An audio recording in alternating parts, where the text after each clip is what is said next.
Shelf is where the majority of my to be read books are. Um, I have a habit of going to used bookstores and just almost always coming away with something. And so I've tried to limit that in recent months because my wife is incredibly understanding about this, but um, it was just getting to be too many books for the size of our house. So I have this little shelf in the corner with my to be read stuff in it, and um, what I'm going to do is grab the books off one shelf at random and just look at them, just to have kind of a random book video. So let's do that. So here is one shelf's worth of stuff randomly chosen from my to be read shelf. The first one is The Regiments of Night by Brian N. Ball. It's a DAW book with a reasonably cool cover. It was published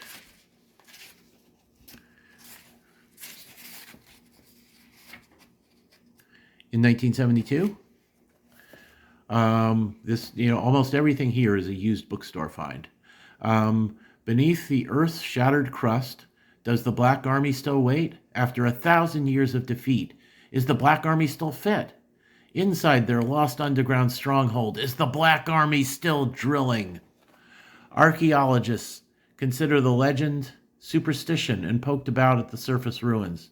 Tourists regarded the tales as tourism ads to glamorize a burnt out world. Robots believed only what they saw, and none had ever seen such an army. But when a combination of all three tripped the alarm by accident, they found reality turned suddenly into nightmare as the Black Army awoke to march against the universe. This actually sounds pretty cool. Then I have a Pierre Rodin book, Venus in Danger by Kurt Marr. Venus base awaited in terror for the attack. It wasn't enough that Perry Rodin and his gallant comrades found Venus base surrounded by the unspeakable horrors of the dark planet. Its giant snakes, its huge snails, its winged monsters, or that the base was in danger of being swept away by the deadly hurricanes, which were beyond the wildest whirlwinds known on Earth. On its way to attack the base was an armada of 500 spaceships from the deadliest enemies on Earth. Deadliest enemy on Earth. These are the perils that must be met by the interplanetary peace patrol of tomorrow when it and its leaders, Pierre Rodin, face danger in Venus. This sounds pretty cool. Now, I've looked this book up, and apparently is the first of a multi-part story. So I got to confirm that and find the others that come after this, so I'm not like left with a cliffhanger. Didn't look up when this one was published. It was published in 1972 again. Is this my 1972 pile? Boone Island by Kenneth Roberts. Never before in paperback. Boone Island, a bit of a torn cover. It's an island that lays low in the water like the back of a something.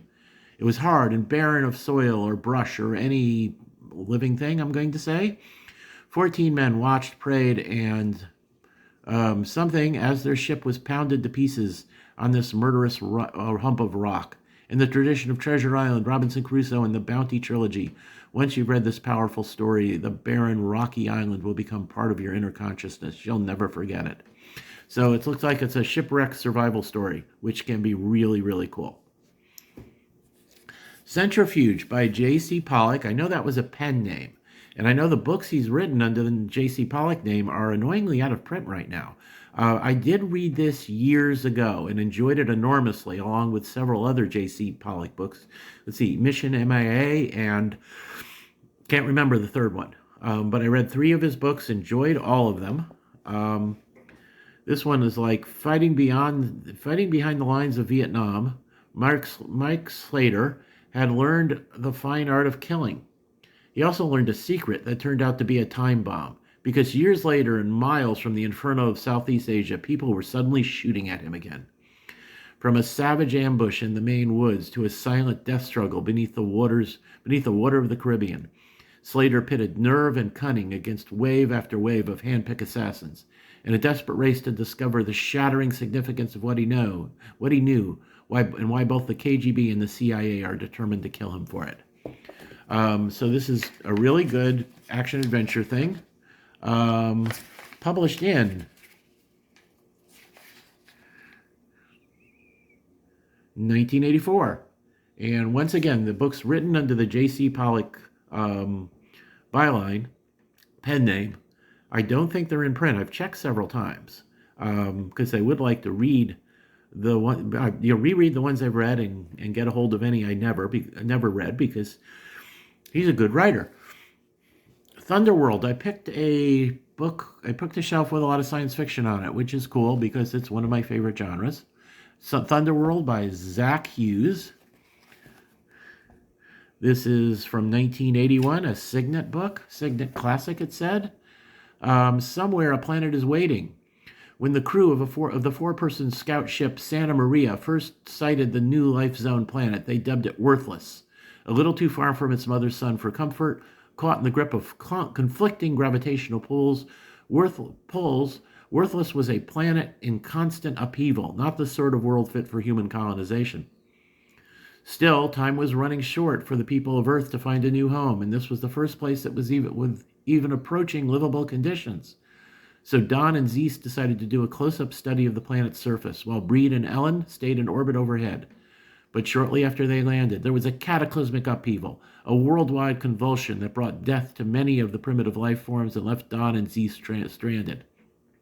Forced to go native and live off the land until their shipmates could find them, neither of the humans could guess that the next meal they ate would change the future of the planet. Wow, that's intriguing. This one actually sounds like fun. Genius Unlimited by John T. Philippant. That is a cool cover. Wonder what he's shooting at. This is another Daw book, published in 1972. That seems to be the year most commonly represented in this pile. If you had a high IQ, a yen to do the science thing in your own way, then Iskala was your place. Iskala was an island on the colony planet of Martis, and it was owned and controlled by the man who had led the colonists. To qualify for Iskola, I think I said Iskala but earlier, it's Iskola, I believe. Besides talent, you needed something else. You had to mind your own business about the other experimenters and the rest of the world, which sounded wonderful for certain kinds of mental wizards and do-it-yourself idealists. And there was also quite perfect for another sharp-eyed type, the kind that perfected villainy to a complex science. This is where interstellar agents Rex 6 and Roger Lowry came into the picture, because something very, very evil was coming to a boil in Utopia. Ooh, so science fiction secret agents going up against what sounds like super advanced James Bond type villains. Here's a Western, Rebel Ramrod by Dean Owen. And obviously I bought this at Brant's Used Books. That place is closed, which is too bad. She was going to reopen, but she hasn't yet. A Manor book from 1974.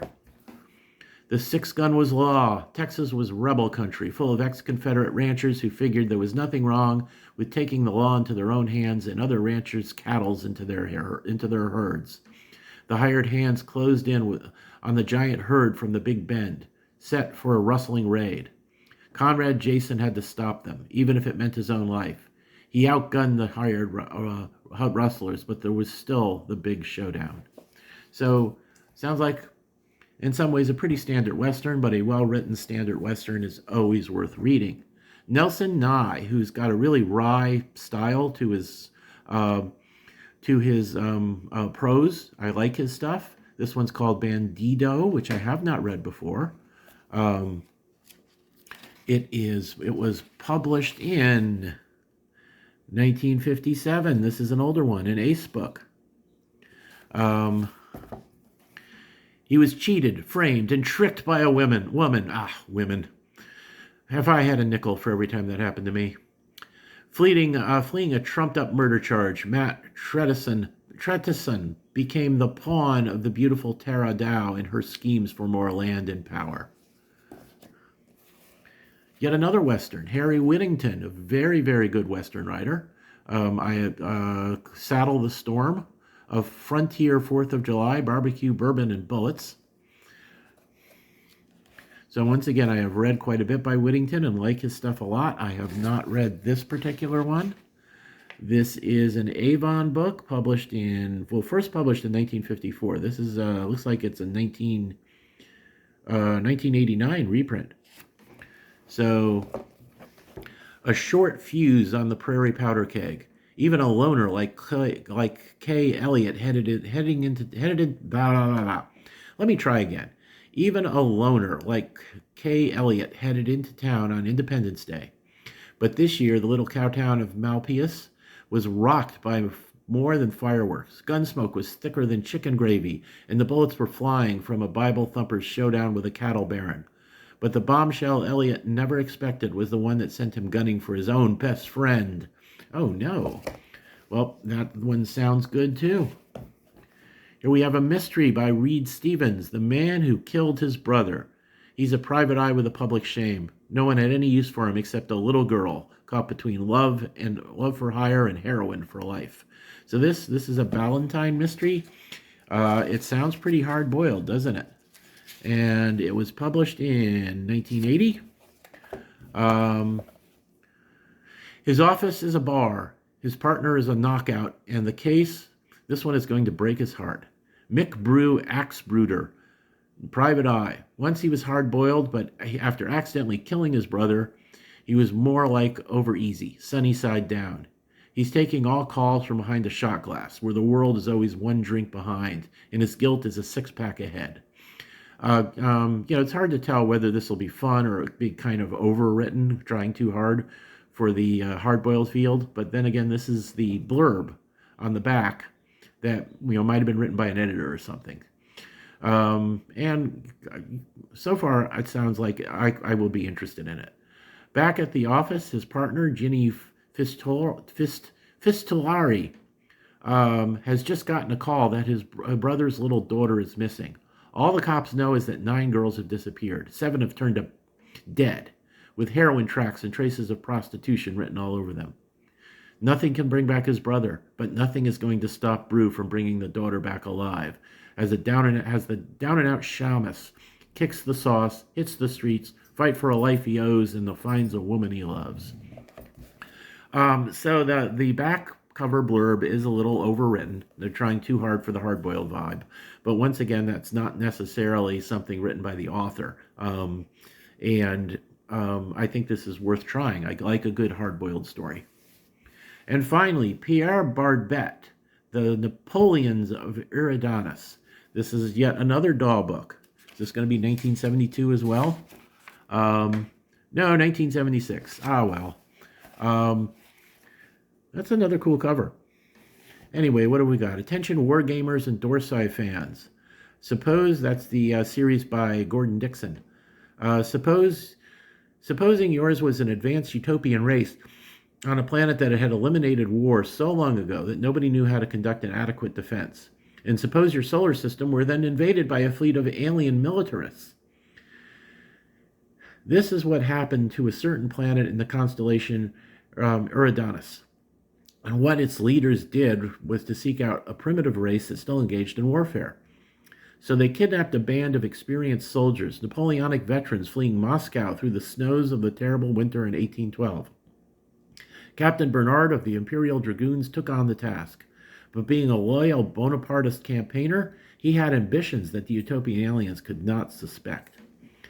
This novel is a surprise-filled romp in transposed history that will delight wargamers, Dorsai fans, and space exploration buffs.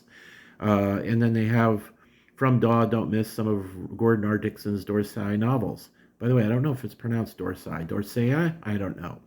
It's one of those words you read and never hear pronounced aloud. Anyway, this one sounds fun. This is a really intriguing concept. I will have to get to this one soon, because now I want to get to all of them soon, but I have a million books to read. So everybody, if there's a billionaire listening to this video, send me enough money to retire on so I can catch up on my reading. I would really appreciate it.